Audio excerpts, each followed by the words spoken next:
Good afternoon, folks, and today we're going to be looking at Ards North Down Borough Council. Once again, I hasten to add, and as we see from the snapline below, Bangor, art-led regeneration. And this is in relation to a very controversial public art display that was recently passed and given the green light in terms of planning permission. And this is controversial for a number of reasons.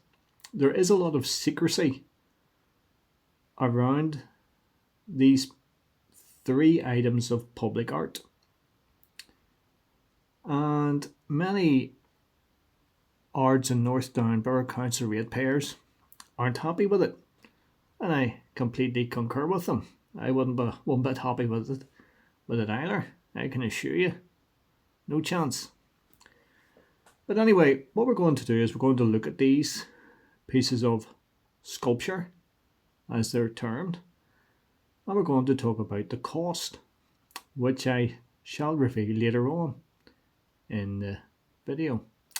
But anyway, let's click on the first picture and have a look. Here we go. And there we see it. It's a giant pair of hands reaching for the sky. Now, of course, the great and the good and the council don't call it a pair of giant hands. They call it the dove. The visual representation of the dove. Now, of course, these are just computer generated images. The sculptures haven't been made and placed, but they will be there by autumn 2026. So if anybody who travels down to Bangor Marina will see these in all their glory.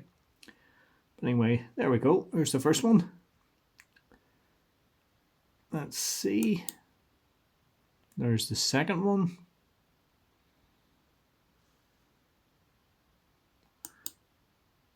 There's the third one, lit by giant lights. There's the marina in the background. And here we have the mayor. And the sculpture. And the sculptor. So we've got all three in the frame. And of course the mayor, she thinks this is brilliant. She thinks this is brilliant. As do loads of the great and the good. Well, I think we've seen enough. I'm sure you'll agree. So let's look at the gory details. Let's look at the fine print, the small print. Call it what you like. Anyway, Bangor is set to welcome a stunning trio of public art installations that will mark a bold new era for the city. Remember, folks, Bangor, believe it or not, is actually a city. It's not a town, it's a city. So there's delusions of grandeur here, and that could probably relate to why we're getting this stuff here.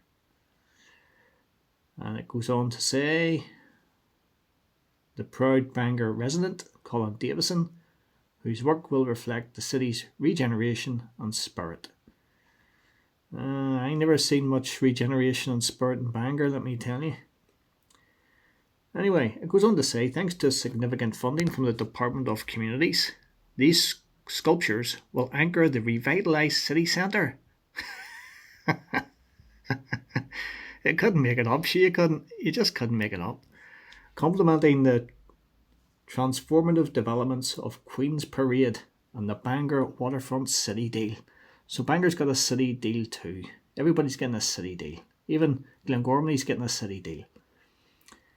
But anyway, from what I have researched, the Department for Communities is funding these public art bronze sculptures.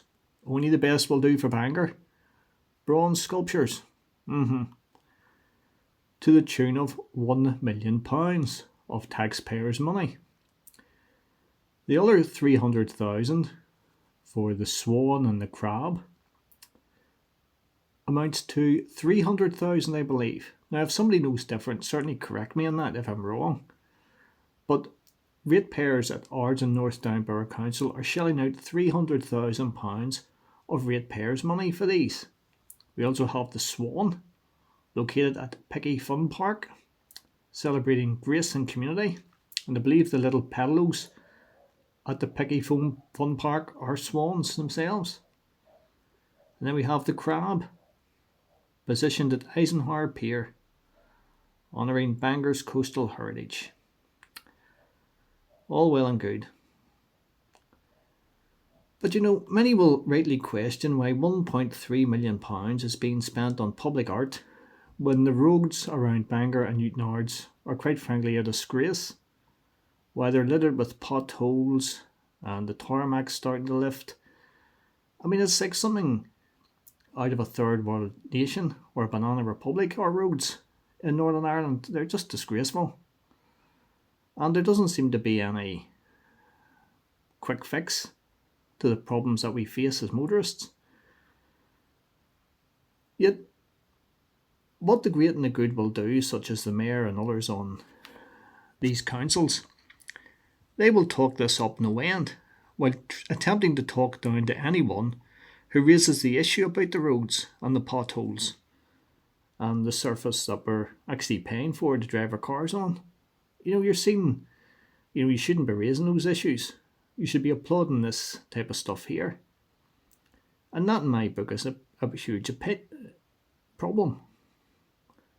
A huge problem. But you can't seem to get through to these people.